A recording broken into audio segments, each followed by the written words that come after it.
നമസ്കാരം. തത്വമയി പ്രേക്ഷകർക്ക് വീണ്ടും കെ വി രാജശേഖരൻ സാറുമായിട്ടുള്ളൊരു കൂടിക്കാഴ്ചയിലേക്ക് സ്വാഗതം. ചിന്തകനും പ്രഭാഷകനുമായ സാറുമായിട്ട് ഈ വീഡിയോയിൽ നമ്മൾ ചർച്ച ചെയ്യാൻ പോകുന്നത് ലോക്സഭയിൽ ഈ കഴിഞ്ഞ ദിവസം പരീക്ഷാ നടത്തിപ്പിൻ്റെ പുനർക്രമീകരണം അല്ലെങ്കിൽ ഒരു പൊളിച്ചെഴുത്ത് തന്നെ ലക്ഷ്യം വെച്ച് നരേന്ദ്രമോദി സർക്കാർ അവതരിപ്പിച്ച ബില്ലിനുമേലുള്ള ചർച്ചകൾ 2 ദിവസങ്ങളായി നടന്നിരുന്നു. ഇന്നലെ ആ ബില്ല് പാസ്സുമായി. ബില്ല് പാസ്സാക്കുന്നതിനിടയിൽ ഗാന്ധി കുടുംബത്തിൽ നിന്ന് പ്രിയങ്ക വാദ്ര മിനിഞ്ഞാന്നും രാഹുൽ ഗാന്ധി ഇന്നലെയും ലോക്സഭയിൽ പ്രസംഗങ്ങൾ നടത്തിയിരുന്നു. പ്രിയങ്ക ഗാന്ധിയുടെ പ്രസംഗത്തെ സംബന്ധിച്ച് സാറ് തന്നെ വളരെ വിശദമായിട്ടുള്ളൊരു വിശകലനം ചെയ്തിട്ടുണ്ട്. അത് പ്രേക്ഷകരൊന്ന് കണ്ടു നോക്കുക. ലിങ്ക് ഡിസ്ക്രിപ്ഷനിൽ കൊടുക്കാം. ഇനി നമുക്ക് വിശകലനം ചെയ്യേണ്ടത് ഭാഗ്യവശാലോ ദൗർഭാഗ്യവശാലോ സാറിൻ്റെ അഭിപ്രായത്തിന് വേണ്ടിയിട്ടാണ് ഞാൻ പറയുന്നത്, അങ്ങനൊരു കൂട്ടിച്ചേർക്കൽ നടത്തുന്നത്. ദൗർഭാഗ്യവശാലോ നമ്മുടെ രാജ്യത്തിൻ്റെ പ്രതിപക്ഷ നേതാവായ രാഹുൽ ഗാന്ധിയുടെ പ്രസംഗമായിരുന്നു ഈ ബില്ലിനെ സംബന്ധിച്ചുള്ള പ്രസംഗമാകേണ്ടതായിരുന്നു. അതങ്ങനെയായോ അല്ലെങ്കിൽ മറ്റെന്തെങ്കിലും മാനങ്ങൾ അതിലുണ്ടോ? സാറ് ആ പ്രസംഗത്തെ എങ്ങനെ വിലയിരുത്തുന്നു? ഈ വിഷയങ്ങളെക്കുറിച്ചെല്ലാം സാറുമായി സംസാരിക്കാം. സാർ ഒരിക്കൽ കൂടി സ്വാഗതം. സാർ, ലോക്സഭയിൽ രാഹുൽ ഗാന്ധിയുടെ പ്രസംഗം, പ്രിയങ്ക ഗാന്ധിയുടെ പ്രസംഗം നമ്മൾ വളരെ വിശദമായി തന്നെ ചർച്ച ചെയ്തിരുന്നു. രാഹുൽ ഗാന്ധിയുടെ പ്രസംഗം അങ്ങ് എങ്ങനെ നോക്കിക്കാണുന്നു, എങ്ങനെ വിലയിരുത്തുന്നു പ്രസംഗത്തെ ഒരു പ്രതിപക്ഷ നേതാവ് എന്നുള്ള നിലയിൽ? ഒറ്റ വാചകത്തിൽ പറഞ്ഞു കഴിഞ്ഞാൽ ബില്ലിനെ സംബന്ധിച്ചുള്ള രാഹുലിൻ്റെ പ്രസംഗം അസംബന്ധമായി പോയി എന്ന് തന്നെ യാതൊരു സംശയവും കൂടാതെ പറയാം. 1 മണിക്കൂർ ഏതാണ്ട് 50-55 മിനിറ്റോളം പ്രസംഗിക്കുവാനായി അവസരം കിട്ടിയിട്ട് അവിടെ അദ്ദേഹം നടത്തിയ പ്രസംഗമെന്ന് പറയുന്നത് ആർക്കെതിരെയായിരുന്നു എനിക്ക് മനസ്സിലാകുന്നില്ലാത്തത്, ആരോടായിരുന്നു മത്സരമെന്ന് എനിക്ക് മനസ്സിലാവുന്നില്ലാത്തത്. ഒരു കാര്യം, രാഹുലോ കോൺഗ്രസ്സുകാരുടെ കോൺഗ്രസ് പാർലമെൻ്ററി പാർട്ടിയുടെ ഉപനേതാവായ ആ ഗൗരവ് ഗൊഗോയിയുടെ പ്രസംഗവും രാഹുലിൻ്റെ പ്രസംഗവും താരതമ്യം ചെയ്യട്ടെ, എന്നിട്ട് നിങ്ങൾ വിലയിരുത്തൂ. തീർച്ചയായും ഗൊഗോയ് എന്ന് പറയുന്ന ഭാര്യ വഴി പാകിസ്ഥാനുമായി കൃത്യമായും ബന്ധമുണ്ടെന്ന് രാജ്യം സംശയിക്കുന്ന വ്യക്തി നടത്തിയ പ്രസംഗം പോലും വിഷയത്തുമായിട്ട് ബന്ധപ്പെട്ടായിരുന്നു. അല്ലെങ്കിൽ തന്നെ ഡൽഹിയിൽ നടന്ന സമരത്തെക്കുറിച്ച് തെറ്റായിട്ടുള്ളതാണെങ്കിൽ പോലും തങ്ങളുടേതായ ഒരു നറേറ്റീവ് നൽകാനായിരുന്നു. പക്ഷെ രാഹുല് സ്വന്തം കഴിവിനെക്കുറിച്ചോ കഴിവില്ലായ്മയെക്കുറിച്ചോ ഒരുപക്ഷെ ബോധ്യമുള്ളതുകൊണ്ടാവാം, അല്ലെങ്കിൽ പ്രസംഗം എഴുതി കൊടുത്ത ആളുകൾക്ക് അർബൻ നക്സലൈറ്റുകളാണ് ഇദ്ദേഹത്തിന് പ്രസംഗം എഴുതി കൊടുക്കുന്നതെന്നാണ് പറയുന്നത്. രാജ്യത്തുള്ളവരെയൊക്കെ ഇടികെട്ടെന്നും ഒരു മന്ത്രിയൊക്കെ ഒരു ക്രിമിനലെന്നും ഒക്കെ വിളിക്കുന്ന രാഹുലിനെ ഇദ്ദേഹം എന്ന് പറഞ്ഞത് തെറ്റാണെന്ന് പല പ്രേക്ഷകരും ഒരുപക്ഷെ പറയുമായിരിക്കും. അവരുടെ ക്ഷമ ചോദിക്കുന്നു. നമുക്ക് നമ്മുടെ സംസ്കാരം വേണമല്ലോ. എന്തായാലും രാഹുലിന് വേണ്ടി പ്രസംഗം എഴുതുന്നവർക്ക് പോലും ഈ വ്യക്തിയുടെ കഴിവിൻ്റെ മുകളിൽ യാതൊരു വിശ്വാസവുമില്ല. തീർച്ചയായിട്ടും. അല്ലെങ്കിൽ ഞാനും കേട്ടിട്ടുണ്ട്, വളരെ പ്രഗത്ഭരായ പ്രാസംഗികർ പാർലമെൻറ്റിൽ തന്നെ പ്രസംഗിക്കുന്ന ജോർജ് ഫെർണാണ്ടസ്, അടൽ ബിഹാരി വാജ്പേയി, ലാൽകൃഷ്ണ അഡ്വാനി, അല്ലെങ്കിൽ കോൺഗ്രസിൻ്റെ ഭാഗത്താണ് ജയറാം രമേശൊക്കെ പോലും, ശശി തരൂർ, ഇപ്പോഴുള്ള മനീഷ് തിവാരി, ഇവരെല്ലാം പ്രസംഗിക്കുമ്പോഴും മറുപക്ഷത്തെ കടന്നാക്രമിക്കും, ഒരു സംശയവുമില്ല. പക്ഷെ പലപ്പോഴും അവർ ചെയ്യുന്നത് പ്രകോപനപരമായ കാര്യങ്ങൾ പോലും പറയാറുണ്ട്. പക്ഷെ അതൊക്കെ പറയുന്നത് എപ്പോഴാന്ന് പറഞ്ഞാൽ തങ്ങൾക്ക് പറയാനുള്ള കാര്യങ്ങൾ കൃത്യമായി അവതരിപ്പിച്ച ശേഷം പ്രകോപനപരമായ കാര്യങ്ങളും പറയുമായിരിക്കും. പക്ഷെ ഇതങ്ങനല്ല. എനിക്ക് പരിചയമില്ലാത്ത വിഷയമായതുകൊണ്ടും എനിക്ക് പറയുന്നതിനൊന്നും ഭരണപക്ഷം ബാക്കി വച്ചിട്ടില്ലാത്ത വിഷയമായതുകൊണ്ടും, കാരണം ഈ വിഷയം അങ്ങനെയാണ്. നീറ്റ് പരീക്ഷ നടത്തിപ്പിൽ ഉണ്ടാകുന്ന അപാകതകൾക്ക്, നീറ്റല്ല NDAയുടെ എല്ലാ പരീക്ഷകൾക്കും അപാകതകൾക്കുള്ള ശിക്ഷ കഠിനമാക്കുന്നു എന്ന വിഷയത്തിനകത്ത് ഏകണ്ഠേന പാസ്സാകേണ്ട ഒരു ബില്ലാണ്. കൂട്ടിച്ചേർക്കലാകാമായിരുന്നു. കൂട്ടിച്ചേർക്കാൻ കഴിവില്ല, വിമർശിക്കാൻ വേണ്ടി വിഷയവുമില്ല. അല്ലെങ്കിൽ സർക്കാർ കൊണ്ടുവന്ന ഏതെങ്കിലും ഒരു ക്ലോസ് അതിനെ എതിർത്ത് സംസാരിക്കാമായിരുന്നു. അപ്പോൾ ഇദ്ദേഹം പറഞ്ഞ സംഗതി എന്താണെന്ന് പറഞ്ഞാൽ അതും കൂടെ പറയാൻ സമയമുണ്ടോ എന്ന് എനിക്കറിയില്ല, എങ്കിലും സൂചിപ്പിക്കുക. അതായത് ഏതോ ഒരു കുട്ടിയോട് ചോദിച്ചപ്പോഴത്തേക്ക് കുട്ടി 3 ആയിട്ട് ആളുകളെ കണക്കൂട്ടി മാറ്റി പോലും, 3 കൂട്ടരായിട്ട്. ഒന്ന് സ്റ്റുഡൻസ് അല്ലാത്തവരൊക്കെ ഇഡിയറ്റ്സ്, മറ്റേത് 3ാമത്തെ കൂട്ടർ അന്ധഭക്തര്. ഇത് ഏതോ കുട്ടി പറഞ്ഞു കൊടുത്തു പോലും, ഏത് കുട്ടിയാണെന്ന് എനിക്കറിയത്തില്ല. ഇപ്പോഴൊരു യാത്രയ്ക്ക് പോയ കൂട്ടത്തില് ആ 18 വയസ്സുള്ള കുട്ടിയൊന്നും അല്ല, കോക്രോച്ചുകാരുടെ പെട്ടത് കൂട്ടൊന്നും അല്ല. പുറത്തെങ്ങാണ്ട് പോയപ്പം ഒരു പടം ഇങ്ങനെ ഒരു സ്ത്രീയും 2-3 കുഞ്ഞുങ്ങളൊക്കെ കൂടെ ഇരിക്കുന്നൊരു പടം, ഒരുപക്ഷെ ആ കുട്ടി പറഞ്ഞു കൊടുത്തായിരിക്കും. അതിലേതെങ്കിലും കുട്ടി പറഞ്ഞു അതിന് കാരണമുണ്ട്. കുട്ടി പറഞ്ഞത് ഞങ്ങളൊക്കെ സ്റ്റുഡൻസ്, താൻ ഇഡിയറ്റ് എന്ന് പറഞ്ഞതിനായിരിക്കും ഈ വളച്ചൊടിച്ച് പറയുന്നത്. എന്തായാലും എത്ര മോശമായിരുന്നു. 12 പ്രാവശ്യമാണ് പാർലമെന്റിൽ പാടില്ലാത്ത വാക്ക് ആവർത്തിച്ച് പറഞ്ഞത്. അതെ സാർ, ഇപ്പം ഞാനത് കേട്ടിട്ടുള്ളത് ഈ പാർലമെന്റിൽ ഒരു നിർദ്ധാരിതമായിട്ടുള്ള ഒഴിവാക്കിയിട്ടുണ്ട്. ഏതാണ്ട് 30-40 വർഷങ്ങളോളമായിട്ട് ഈ വാക്ക് ഉപയോഗിക്കാൻ പാടില്ല. അതെ, മാത്രമല്ല ഞാൻ കേട്ടിട്ടുള്ളൊരു കാര്യം, സാർ ഇപ്പോൾ എന്നെ വിമർശിച്ച് പാർലമെന്റിൽ, നമ്മൾ രണ്ടുപേരും സാമാജികരാണ്, എന്നെ വിമർശിച്ച് ഞാനൊരു കള്ളം പറഞ്ഞു എന്ന് സാറിന് ഉത്തമ ബോധ്യമുണ്ട്. എന്നാൽ പോലും ഞാൻ കള്ളം പറഞ്ഞു, കള്ളനാണ് എന്ന് പറയാൻ പാടില്ല. മനോജ് പറഞ്ഞിട്ടുള്ളത് വസ്തുതാവിരുദ്ധമായ കാര്യമാണ്, സത്യവിരുദ്ധമായ കാര്യമാണ് എന്ന് മാത്രമേ പറയാൻ പാടുള്ളൂ എന്ന് ഞാൻ അത്ര കൃത്യതയോടുകൂടി. മാന്യതയുടെ ഭാഷയാണ് പാർലമെന്റും നിയമസഭയിലും പാർലമെന്റിലും പ്രയോഗിക്കുന്നത്. അതെ, അതുകൊണ്ടാണല്ലോ മാന്യമല്ലാത്തതിനെ അൺപാർലമെന്ററി എന്ന് വിളിക്കുന്നത്. അതുകൊണ്ട് തന്നെ ഇന്നലെ മന്ത്രി ശ്രീ ജിജു ചോദിച്ചത്, അതെ, ആരെങ്കിലും പറഞ്ഞു എന്ന് പറഞ്ഞിട്ട് രാഹുൽ ഗാന്ധി ഒരു മർഡറാണ് എന്നെനിക്കവിടെ സഭയിൽ പറയാൻ പറ്റുമോ? അങ്ങനെ പറയണമെന്നുണ്ടെങ്കിൽ നോട്ടീസ് കൊടുത്തിട്ട് ആരോപണമാണെങ്കിൽ പോലും തെളിവ് സഹിതം പറയണം. ഇന്നയാൾ പറഞ്ഞു, ഇതാണ് അതിന്റെ വീഡിയോ. പക്ഷെ അതിലൊക്കെ അപ്പുറമായിട്ട് കൊണ്ടുവച്ചൊരു കാര്യമുണ്ട്. ഇതിലേക്ക് ചർച്ച പോയി കഴിഞ്ഞാൽ ഒരു ഇഡിയറ്റ് എന്ന പ്രയോഗം നടത്തിയ, ഞാനിങ്ങനെ പറയുകയാണ്, ഒരു ഇഡിയോട്ടിക് മെന്റാലിറ്റി ഉള്ള ആളിന്റെ ആ മാനസിക വൈകൃതം സഭയിൽ പ്രകടമാക്കി എന്നുള്ളത് മാത്രമേ ഉള്ളൂ. പക്ഷേ ഇന്നലെ ഒരു അദ്ദേഹത്തിന്റെ ഒരു ശരീരഭാഷയൊക്കെ ശ്രദ്ധിക്കുമ്പോൾ വല്ലാത്തൊരു ചാഞ്ചല്യം ഉണ്ടായിരുന്നു അല്ലേ? അതങ്ങനെ തന്നെ. അതിനൊരു മറുപടി പറഞ്ഞു. കഴിഞ്ഞ ഈ സന്ദർഭം ചെയ്തൊരു കാര്യത്തെക്കുറിച്ച് ഇതിന് മറുപടി ജിതേന്ദ്ര സിംഗ് ഒരു കാര്യം പറഞ്ഞു. പ്രധാനമന്ത്രിയുടെ വീട്ടിൽ കയറി ഇരിക്കണം, കസേരയിൽ കയറി ഇരിക്കണം എന്ന് ആഗ്രഹം വെച്ചിട്ട് മറ്റൊന്നും നടക്കാതെ വന്നപ്പം 7 ലോ കല്യാൺ മാർഗ് നരേന്ദ്രമോദിയുടെ വസതിയുടെ പഠിക്കൽ പോയി കുത്തിയിരുന്നു. അതിനെ തനിക്ക് ഇടവരുള്ളൂ. ഈ ജന്മത്തിൽ പ്രധാനമന്ത്രിയാകാൻ പറ്റില്ല എന്ന വളരെ സൗമ്യനായി മാത്രം സംസാരിക്കുന്ന ഡോക്ടർ ജിതേന്ദ്ര സിംഗ് പറഞ്ഞെങ്കിൽ രാഹുൽ സ്വയം എത്ര താഴ്ന്നുവെന്നും അവഹേളനത്തിന് പാത്രമായി എന്നും മനസ്സിലാക്കാനുള്ള. അടുത്തൊരു പ്രധാന വിഷയം, സഭയിൽ ഉന്നയിച്ച ഏതാണ്ട് 5-10 മിനിറ്റ് മൊത്തം ഉണ്ടായിട്ടുള്ളൂ. ബാക്കി സമയം മൈക്ക് ഓഫ് ആയിരുന്നു. അത് വേറൊരു രസം. മൈക്ക് ഓഫ് നമുക്ക് തന്നെ കാണാവുന്നേ, അയാൾ തന്നെ ഓഫ് ചെയ്യുന്നത് അല്ല, മൈക്കിന്റെ സിഗ്നൽ നമുക്ക് കാണാം. ഇയാൾ സംസാരിക്കുമ്പോഴൊക്കെ മൈക്ക് ഓഫാണ്. ഇനി ഒരു ചോദ്യം ഞാൻ അങ്ങോട്ട് ചോദിക്കട്ടെ, ഈ മൈക്ക് ഓൺ അല്ലെങ്കിൽ നമ്മൾ വീട്ടിലിരുന്ന് ഈ സൺസെറ്റ് ടിവിയിൽ കേൾക്കുമ്പോൾ ഇയാളുടെ ശബ്ദം എങ്ങനെയാ കേൾക്കുന്നത്? എങ്ങനെയാ? മൈക്ക് ഓണിലെ ശബ്ദം കേൾക്കാൻ പറ്റില്ലല്ലോ. അതിൽ ഏറ്റവും വലിയ നമുക്ക് അവജ്ഞ തോന്നുന്ന പെരുമാറ്റമാണ് നമ്മുടെ KC വേണുഗോപാൽ കാണിക്കുന്നത്. ഈ രാഹുൽ പ്രസംഗിക്കാൻ എഴുതിട്ട ഉടനെ കവർ ഫയറുമായിട്ട് ഇയാൾ ചാടി എഴുന്നേക്കും വേണുഗോപാൽ. സ്വന്തമായിട്ട് എന്തെങ്കിലും പറയാനുണ്ടെ പറ.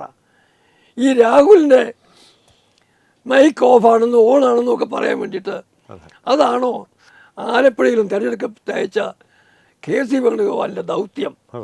ഒരല്പമൊക്കെ ആത്മാഭിമാനവും ആ ഒരു സെൽഫ് റെസ്പെക്റ്റും ഒക്കെ ഉണ്ടായിട്ട് പാർലമെൻറ്റിലെ പ്രമുഖനായ ഒരംഗമായി മാറുന്നതിനുള്ള അവസരം അങ്ങനെ അങ്ങ് പ്രവർത്തിക്കുമെന്നാണ് കേരളം പ്രതീക്ഷിക്കുന്നത്. അതവിടെ നിൽക്കട്ടെ. അടുത്ത വിഷയം, ഇന്നലെ അദ്ദേഹം പ്രധാനമായി വെല്ലുവിളിക്കാൻ ആഗ്രഹിച്ചത് അമിത്ഷായെയാണ്. പ്രധാനമന്ത്രി നരേന്ദ്രമോദിയും അമിത്ഷായും അവിടെ ഇല്ലായിരുന്നു പോലും. അങ്ങനെ ഇരിക്കേണ്ട ആവശ്യമില്ല. ഇത് തന്നെ വേണുഗോപാലും ആവർത്തിക്കുന്നത്. രാഹുലിൻ്റെ പ്രസംഗം കേൾക്കാൻ ഭയപ്പെടുന്നത് കൊണ്ടാണ്. രാഹുലിൻ്റെ പ്രസംഗം പാർലമെന്റ് റെക്കോർഡാണ്. പാർലമെന്റ് റെക്കോർഡായിട്ട് വരുന്ന കാര്യത്തിനെ കുറിച്ച് അവിടെ വന്നിരുന്നാൽ ഇരുന്നില്ലെങ്കിലും ഭയപ്പെടുന്നതാണ്, ഭയപ്പെടേണ്ടി വരും. വെല്ലുവിളിയാണെങ്കിൽ അതിനെ നേരിടേണ്ടി വരും. അതിന് വന്നിരിക്കാതിരുന്ന കാര്യമില്ല. പിന്നെ ഇന്നലെ അവിടെ വരേണ്ട കാര്യം ആ ബില്ലിൽ അമിത്ഷാ വരേണ്ട കാര്യവുമില്ല. അമിത്ഷാ പാർലമെന്റ് മന്ദിരത്തിലുണ്ടായിരുന്നു. അല്ലല്ല, അത് വേറെ കാര്യം. ആ ഒരു ബില്ല് ചർച്ച ചെയ്യുമ്പം ആ ബില്ലുമായിട്ട് ബന്ധപ്പെട്ട ആൾ മതി അവിടെ. ആ പ്രഹ്ലാദ് ജോഷിയാണ് ഉണ്ടായിരുന്നു. ഏതായാലും ലോകസഭയിലും രാജ്യസഭയിലും 24 മുഴുവൻ സമയവും ഒരു മന്ത്രിക്കും പ്രധാനമന്ത്രിക്കും ഇരിക്കാൻ പറ്റില്ല. അതൊക്കെ പ്രൊസീജിയറൽ കാര്യങ്ങൾ. വേണുഗോപാലും രാഹുലും പറഞ്ഞ വിട്ടിത്തരങ്ങളും. വേണുഗോപാലിന് സത്യത്തിൽ കാര്യങ്ങൾ കൂടുതൽ അറിയേണ്ടതാണ്. അദ്ദേഹം നിരവധി തവണ സാമാജികനായിരുന്നു.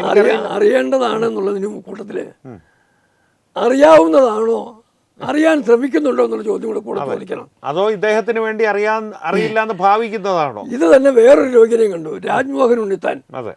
പുറകിൽ നിന്നുകൊണ്ട് ഒരുമാതിരി പൊട്ടനാട്ടം കാണുക എന്ന് പറയുന്ന പോലെ ഇരുന്ന് വിട്ടിച്ചിരിയായിട്ടിരിക്കുക. അദ്ദേഹം കേട്ടാലും എനിക്കൊന്നുമില്ല. ഈ ഇടിയറ്റ് എന്ന് പറയും തോറും 12 പ്രാവശ്യം ആവർത്തിക്കുമ്പോഴും ഏതാണ്ട് ഭയങ്കരമായ സംഭവം കണ്ടങ്ങ് ആഹ്ലാദിക്കുന്നത് പോലെ രാജ്മോഹൻ ഉണ്ണിത്താൻ പുറകിൽ ഇങ്ങനെ ഇരിപ്പുണ്ട്. അത് കണ്ടു കഴിയുമ്പം അരുത് മണ്ടത്തരം പറയരുതെന്ന് പറയുന്നതിന് ഏതായാലും കോൺഗ്രസിനകത്ത് രാഹുലിനേക്കാൾ സീനിയോറിറ്റി ഉള്ള ആളാണ് രാജ്മോഹൻ. അവിടെ വെച്ച് പറഞ്ഞില്ലെങ്കിൽ ഇറങ്ങിച്ചെല്ലുമോ എന്ന് പറയാമായിരുന്നു. അതുപോട്ടെ, അതൊക്കെ അവരുടെ കാര്യങ്ങൾ.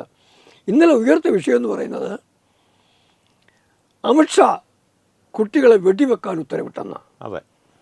അതാണ് ഈ പറഞ്ഞ നുണകളിൽ ഏറ്റവും ഗുരുതരമായ നുണ. ഡോക്ടർ ജിതേന്ദ്ര സിംഗ് ഉത്തരവാദിത്തപ്പെട്ട ആഭ്യന്തര വകുപ്പിലെ സഹമന്ത്രി കൃത്യമായി മറുപടി കൊടുത്തു. വെടിവെപ്പ് ഉണ്ടായിട്ടേ ഇല്ല. ഉണ്ടായിട്ടില്ലാത്ത വെടിവെപ്പിന് അമിത്ഷാ ഉത്തരവ് കൊടുത്തു എന്ന് പറയുമ്പം, ഉത്തരവ് കൊടുത്തു എന്ന് മാത്രമല്ല, അമിത്ഷാ അങ്ങനെ ഫോൺ വിളിച്ച് പറയുന്നത് താൻ കണ്ടു എന്നാണ്. പിന്നെ വേറെ ഒന്നും കൂടെ അവിടെ കൊടുക്കേണ്ടത് അമിത്ഷാ അല്ലല്ലോ. ഒരു സംഘർഷ സാഹചര്യം ഉണ്ടാകുമ്പം അവിടെ മജിസ്ട്രേറ്റിൻ്റെ അധികാരമുള്ള ഉദ്യോഗസ്ഥരുണ്ടാവും, അവരാണ് കൊടുക്കേണ്ടത്. അവിടെയാണ് ആദ്യം ആളുകളെ പിരിച്ചുവിടാൻ വേണ്ടി 144 പ്രഖ്യാപിച്ച സ്ഥലം അല്ലെങ്കിൽ നിരോധിത മേഖല അവിടെ ഒഴിവാക്കാൻ വേണ്ടി ലാത്തി ചാർജ് വേണം, കണ്ണിന് വാതക പ്രയോഗം വേണം, അതുപോലെ റബ്ബർ ബുള്ളറ്റ് പ്രയോഗിക്കണം എന്നൊക്കെയുള്ള കാര്യങ്ങൾക്ക് ശേഷമാണ് ഈ വെടിവെപ്പിലേക്ക് കാര്യങ്ങൾ. അങ്ങനെ കാര്യത്തിലേക്ക് എങ്ങും നീങ്ങിയിട്ടേ ഇല്ല. ഇനിയും അത് പറയുമ്പോൾ ഒരു കാര്യം ഞാൻ പറയാം. ഞാൻ നേരത്തെ ഒരിക്കലും പറഞ്ഞിരുന്നു, ഈ പ്രിയങ്കയ്ക്കും രാഹുലിനും ഒരു സ്വഭാവമുണ്ട്. അവരെവിടെ ചെന്നാലും അപ്പൂപ്പനെയും അമ്മയും അച്ഛനെയൊക്കെ ഓർക്കേണ്ട സാഹചര്യം ഉണ്ട്. നാട്ടുകാർ അവരെയൊക്കെ ഒന്ന് ഓർക്കണം. എന്നിട്ട് പറയും നിങ്ങൾക്ക് നെഹ്റുവിനെ കുറിച്ച് പറയാതിരിക്കാൻ വയ്യ. നേരത്തെ ആശാരിമാരുടെ കഥ പറഞ്ഞു പോലെ മൂത്താശാരി എപ്പോഴും ജനം ഓർക്കുന്നത് പോലെ മറ്റൊരു ചർച്ചയിൽ പറഞ്ഞതാണ്. അപ്പം ഇവിടെ ഞാൻ കാര്യം പറയുന്നത്, ഇപ്പം ഏതായാലും ആരെയും അമിത്ഷായുടെയോ നരേന്ദ്രമോദിയുടെയോ ഉത്തരവോടുകൂടി ആണെങ്കിലും അല്ലെങ്കിലും പോലീസുകാരുടെ അന്വേഷണത്തിലാണെങ്കിലും ആരെയും വെടിവെച്ച് കൊന്നൊന്നും ചരിത്രമില്ലല്ലോ. എന്നാൽ കൊന്നതിൻ്റെ ഒരു ചരിത്രമുണ്ട്, കൊന്നതിനെ ആഘോഷിച്ചതിൻ്റെ ഒരു ചരിത്രമുണ്ട്. അത് രാഹുൽ ഗാന്ധിയുടെ മുതുമുത്തച്ഛൻ ജവഹർലാൽ നെഹ്റുവിൻ്റെ ചരിത്രമാണ്. ഞാൻ ഈ ഒരു പുസ്തകം നിങ്ങളെടുത്തെടുത്ത് കാണിച്ചു തരാം. ഇതിൽ 1946 നവഖാലി സംഭവത്തിന് ശേഷം നവഖാലിയിൽ ഹിന്ദുക്കളെ ക്രൂരമായി ഉന്മൂലനം ചെയ്തതിന് ശേഷം ബീഹാറിൽ പ്രതിരോധത്തിന് ഹിന്ദു തയ്യാറാവുന്നു. നവഖാലി ബംഗാളിലാണ്. അങ്ങോട്ട് നേരം ജവഹർലാൽ നെഹ്റു പോയില്ല. പക്ഷെ ബീഹാറിൽ തിരിച്ചടിക്കാൻ ഹിന്ദു തയ്യാറായപ്പം മതനിരപേക്ഷ പ്രതിച്ഛായ ഉണ്ടാക്കാൻ വേണ്ടി ഹിന്ദുവിനെ അടിച്ചൊതുക്കാനുള്ള തീരുമാനം നടപ്പാക്കാൻ വേണ്ടി ജവഹർലാൽ നെഹ്റു ബീഹാർ സന്ദർശിക്കുന്നു. കോൺഗ്രസ്സുകാരനായ മുഖ്യമന്ത്രിയെ ലിയാഖത്ത് അലി ഒന്നും കൂടെ ഉണ്ട്. കോൺഗ്രസ്സുകാരനായ മുഖ്യമന്ത്രിക്ക് പ്രത്യേക നിർദ്ദേശം കൊടുക്കുന്നു. ജനങ്ങളെ ഭീഷണിപ്പെടുത്തുന്നത് നെഹ്റു തന്നെ പറഞ്ഞു. ഞാനീ പറയുന്ന ഈ പുസ്തകത്തിനകത്തുണ്ട്, ഞങ്ങൾ വ്യോമമാർഗത്തിൽ കൂടെ പോലും ലഹള നിയന്ത്രിക്കുന്ന ഇടപാട് ചെയ്യുമെന്ന്. ബംഗാളിൽ ഇത് പറഞ്ഞില്ല. ബംഗാളിൽ 46 ഹിന്ദു ആക്രമിക്കപ്പെട്ടപ്പം നെഹ്റു മിണ്ടാതിരുന്നതേ ഉള്ളൂ. ബീഹാറിൽ തിരിച്ചടിയുടെ രൂപം കണ്ടപ്പം നമുക്കറിയാം, അവിടെ ചെന്നപ്പം ചോദ്യം ചെയ്ത ഒരു ഹിന്ദു യുവാവിനെ അടിക്കാനായിട്ട് നെഹ്റു ഓടിച്ചു. ഓടിച്ചയളി എന്ന് ഒരു കുളത്തിൽ ചാടിയപ്പം പുറകെ ചാടാൻ പോയി. അത്തരത്തിലുള്ള അവിവേകമായ പ്രവൃത്തിയൊക്കെ ചെയ്തയാളാണ് നെഹ്റു. അതൊന്നുമല്ല വിഷയം, രക്തത്തിലുള്ളതാണ്. അതൊന്നുമല്ല വിഷയം. ഞാൻ പറയാൻ പറയുന്ന വേറൊരു സംഗതിയാണ്. അവിടെ അതിനുശേഷം ഞാൻ ഡീറ്റെയിൽസിലേക്ക് പോകുന്നില്ല. അവിടെ ഒരു വെടിവെപ്പുണ്ടായി. ആ വെടിവെപ്പുമായിട്ട് ബന്ധപ്പെട്ട് ജവഹർലാൽ നെഹ്റു അദ്ദേഹത്തിൻ്റെ പ്രിയപ്പെട്ട കൂട്ടുകാരി പത്മജ നായിഡുവിന്, നെഹ്റുവിന് അങ്ങനെ ഒരു കൂട്ടൊക്കെ ഉണ്ടായിരുന്നല്ലോ, ആ പത്മജ നായിഡു അയച്ചൊരു കത്തുണ്ട്. 1946 നവംബർ 5-ാം തീയതിയാണ്. 5-ാം തീയതി സംഭവത്തെക്കുറിച്ചാണ് എഴുതുന്നത്. ആ കത്ത് ജവഹർലാൽ നെഹ്റുവിൻ്റെ കംപ്ലീറ്റ് വെർഷൻ തന്നെ ഉണ്ട്. ഞാനിത് വായിക്കുന്നത് അത് പ്രകാശ് ശ്രീവാസ്തവയുടെ ഹേ റാം എന്ന പുസ്തകത്തിൽ നിന്നാണ് ഞാൻ വായിക്കുന്നത്. ഇത് പക്ഷേ നെഹ്റുവിൻ്റെ കളക്ടർ വർക്ക്സ് തന്നെയുണ്ട്. അതിൽ ജവഹർലാൽ നെഹ്റു പത്മജയ്ക്ക് എഴുതുന്നൊരു കത്തുണ്ട്, പത്മജ നായിഡുവിന്. മൈ ഡിയർ, എൻ്റെ പ്രിയപ്പെട്ടവളെ, ദിസ് ഈവനിങ്, ഈ സായാഹ്നം, I return by air from Bhagalpur, ഞാൻ ബഗൽപൂരിൽ നിന്നും ബീഹാറിൽ വിമാനമാർഗം തിരിച്ചെത്തി. On arrival I learn that the military had fired on a peasant mob in the rural areas some miles from here. ഞാൻ മനസ്സിലാക്കുന്നു, ഇവിടെ ഒരു ഗ്രാമപ്രദേശത്ത്, ബീഹാറിലെ ഗ്രാമപ്രദേശത്ത് ഒരു തൊഴിലാളി കർഷക സമൂഹത്തിൻ്റെ മീതെ സൈന്യം നിറയൊഴിച്ചു, വെടിവെപ്പുണ്ടായിരിക്കുന്നു. About 400 had been killed. ആ വെടിവെപ്പിൽ 400 പേരെ കൊന്നിട്ടുണ്ട്. അടുത്ത വാചകം ശ്രദ്ധിക്കുക. Normally such a thing would have horrified me. സാധാരണഗതിയിൽ അങ്ങനെ ഒരു സംഭവം എന്നെ ഞെട്ടിക്കുമായിരുന്നു. But would you believe it? പക്ഷെ നിനക്കത് വിശ്വസിക്കാൻ പറ്റുമോ? പ്രിയപ്പെട്ട കൂട്ടുകാരോട് ചോദിക്കുകയാണ്, എന്നെ അറിയാവുന്ന നിനക്കത് വിശ്വസിക്കാൻ പറ്റുമോ? I was greatly relieve to hear it. എനിക്കത് കേട്ടപ്പം ഭയങ്കര ആശ്വാസമായി, സംതൃപ്തിയായി എന്നൂടെ പറയേണ്ടതായിരുന്നു. I got relieved. So we change with changing circumstances. നമ്മൾ സന്ദർഭം അനുസരിച്ച് മാറുമല്ലോ. As layers of fresh experience and feeling cover up the past accumulation. നമ്മൾ മുമ്പ് കാലത്ത് ഉള്ളിൽ വളർത്തിയെടുത്തിട്ടുള്ള അനുഭവങ്ങളൊക്കെ അപ്പുറമായിട്ട് അവസരത്തിനൊത്ത് മാറുമല്ലോ. 400 ഹിന്ദുക്കളെ കൊന്നപ്പം അവസരത്തിനൊത്ത് മാറി ആഹ്ലാദിച്ചിട്ട് പ്രിയപ്പെട്ട കൂട്ടുകാരി പത്മജ നായിഡുവിന് കത്തയച്ച ജവഹർലാൽ നെഹ്റു. നിങ്ങൾ അറിയണം, കമലാ നെഹ്റുവിൻ്റെ മരണശേഷം ഈ പത്മജ നായിഡു നെഹ്റുവിന് അടുക്കുന്നതോടും കൂടെ കാലത്തോളം ഇന്ദിര അതിനെ എന്നും എതിർക്കുക ചെയ്തിട്ടുള്ളത്. തീൻമൂർത്തി ഭവനിൽ തന്നെ താമസത്തിന് ഇടം വേണം എന്ന് പത്മജ ആവശ്യപ്പെട്ടപ്പം അതിനെ പ്രതിരോധിക്കാൻ വഴിയില്ലാതെ വന്നും മകളെ പറഞ്ഞ് മനസ്സിലാക്കാൻ വന്നപ്പോഴാണ് പത്മജ നായിഡുവിനെ ബംഗാളിലെ ഗവർണറാക്കിയത്. നെഹ്റു അങ്ങനെ ആയിരുന്നല്ലോ, വേണ്ടപ്പെട്ടവർക്ക് അധികാരം കൊടുക്കാൻ വേണ്ടി. ഇതാണ് വെടിവെപ്പിനോടുള്ള നെഹ്റുവിൻ്റെ മനോഭാവവും. ഇനി ഇന്ദിരാഗാന്ധിയിലേക്ക് വരാം. ഇന്ദിരാഗാന്ധി നിങ്ങൾക്കറിയാം, 1966-67 കാലത്ത് ഗോഹത്യക്കെതിരെ സമരം ചെയ്ത സാധു സന്യാസിമാരെ വെടിവെച്ചില്ലാതാക്കിയ ഇന്ദിരയുടെ ചരിത്രം ഭാരതത്തിന് മറക്കാൻ പറ്റുമോ? ഇനി മൂന്നാമത്തത് ജവഹർലാൽ നെഹ്റു, രാജീവ് ഗാന്ധി. ഇന്ദിരയുടെ മരണശേഷം അമ്മയുടെ മൃതശരീരം അഗ്നിക്ക് സമർപ്പിക്കുന്നതിന് പോലും കാത്തിരിക്കാതെ അധികാരം കവർന്നെടുത്ത രാജീവ് തൻ്റെ ഭരണ തുടക്കത്തിൽ തന്നെ ആയിരക്കണക്കിന് സിഖുകാരെ കൊന്നു കഴിഞ്ഞിട്ട് പറഞ്ഞതെന്താണ്? അതിനുള്ള അവസരം കൊടുത്ത ശേഷം പറഞ്ഞതെന്താണ്? വലിയ മരം പടരുമ്പോൾ താഴെയുള്ള ചെറിയ ചെടികൾ ഇളകുമെന്ന്.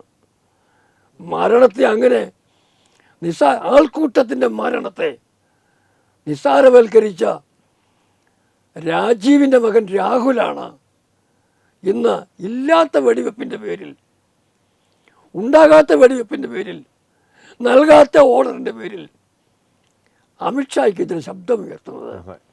പക്ഷെ ഒരു കാര്യം ഓർക്ക്, അതൊന്നും ആരും കാര്യമായി കണക്കാക്കുന്നില്ല. എന്താണ് പാർലമെൻറ്റ് സംഭവിച്ചെന്ന് കണ്ടല്ലോ. അതെ, അത് ആയിരുന്നു ഞാൻ ചോദിക്കാൻ വന്നത്. കാരണം ഇതിൻ്റെ ഇടയിൽ ആ ബില്ല് പാസ്സാക്കിയത് വളരെ കൗതുകകരമായിട്ടുള്ളൊരു കാഴ്ച തന്നെയായിരുന്നു. അതിനെ സാർ എങ്ങനെ നോക്കി? അത് വേറൊന്നുമല്ല, ഏതാണ്ട് 1:45 കഴിഞ്ഞപ്പോഴത്തേക്ക് ഒരു തരത്തിലും പല പ്രാവശ്യം അവസരം കൊടുത്തു. വേണ്ടാത്ത പദപ്രയോഗങ്ങൾ നടത്തിയതിൽ ഖേദം പ്രകടിപ്പിക്കുക, മാപ്പ് പറയുക. ഈ രാഹുലിനാണ് മാപ്പ് പറയുന്ന പുതിയ കാര്യമൊന്നുമല്ല. അടുത്ത ശിവരാജ് പട്ടേലിനോട് മാപ്പ് പറഞ്ഞു കോടതിയിൽ. സ്പീക്കർ ഓം ബിർള വീണ്ടും സഭ ചേർന്ന് കഴിഞ്ഞ ഉടനെ 3 മണിക്ക് ഡോക്ടർ ജിതേന്ദ്ര സിംഗിനെ സംസാരിക്കാൻ വേണ്ടി വിളിക്കുന്നു. അദ്ദേഹം 18 മിനിറ്റാണെന്ന് എനിക്ക് തോന്നുന്നു. ആ സമയം കൊണ്ട് പറയാനുള്ള കാര്യങ്ങളൊക്കെ മാന്യമായി കൃത്യമായ മറുപടി, കുറിച്ചുകൊള്ളുന്ന മറുപടി, യാതൊരു മോശം ഭാഷയില്ലാതെ പറഞ്ഞു. അത് കഴിഞ്ഞ ഉടനെ സ്പീക്കർ ബില്ല് വോട്ടിനിട്ടു. ബില്ല് കൃത്യമായി പാസ്സായി. എന്നാൽ ഒരു കാര്യം ഓർക്കണം, ഭാരതത്തിൻ്റെ പ്രതിപക്ഷവും ഭരണപക്ഷവും ഒന്നിച്ചു നിന്നുകൊണ്ട് ഐകകണ്ഠേന പാസ്സാക്കേണ്ട ഒരു നിയമത്തെയാണ്. ആ നിയമവുമായി ബന്ധപ്പെട്ട, ആ ബില്ലുമായി ബന്ധപ്പെട്ട ഒരു വിഷയത്തിലുള്ള ചർച്ചയ്ക്ക് പോലും തയ്യാറാവാതെ പ്രിയങ്കയും രാഹുലും കൂടെ അതിനൊരു കോലാഹലത്തിന് വിഷയമാക്കി മാറ്റിയത്. ഏതായാലും അമിത്ഷാ വരാത്തതിന് പ്രയാസപ്പെടണ്ട. അമിത്ഷായുടെ വരവുണ്ടാവും. FCRA ബില്ല് വരാൻ പോവുകയാണ്. ആ ബില്ല് ചർച്ച ചെയ്യുമ്പം അമിത്ഷാ ഉണ്ടാവും. വേണ്ട മറുപടി പലിശ തീർത്ത് രാഹുലിന് കേൾക്കാം. അത്ര ഇപ്പം പറഞ്ഞാൽ മതി. തീർച്ചയായിട്ടും. എന്തായാലും വളരെ നന്ദി സാർ. വളരെ വ്യക്തമായിരുന്നു ആ വിശകലനം. കാരണം ഒരു പ്രതിപക്ഷ നേതാവിൽ നിന്ന് ഒരിക്കലും പ്രതീക്ഷിക്കാത്തൊരു പെരുമാറ്റവും ഒരു പ്രസംഗവുമാണ് അദ്ദേഹത്തിൽ നിന്നുണ്ടായതെന്ന് കണ്ടപ്പോഴേ തോന്നിയിരുന്നു. ഒരു വളരെ ചാഞ്ചാട്ടമുള്ളൊരു ശരീരഭാഷയും ഒട്ടും മാന്യമല്ലാത്ത ഭാഷയും. അതിനെ പക്ഷേ മലയാള മാധ്യമങ്ങൾ വാഴ്ത്തിപ്പാടിയത് രാഹുൽ ആഞ്ഞടിച്ചു എന്നുള്ള രീതിയിലൊക്കെയായിരുന്നു. പക്ഷേ എന്തായാലും അതിൻ്റെ ഒരു സത്യാവസ്ഥ സാറിനെ പോലുള്ള ആൾ വിശകലനം ചെയ്യുമ്പോൾ പ്രേക്ഷകർക്ക് കൂടുതൽ വ്യക്തമാകുമെന്ന് ഉറപ്പാണ്. എന്തായാലും വളരെ നന്ദി സാർ. പുതിയ വിഷയങ്ങളുമായി നമുക്ക് വീണ്ടും കാണാം. നന്ദി, നമസ്കാരം.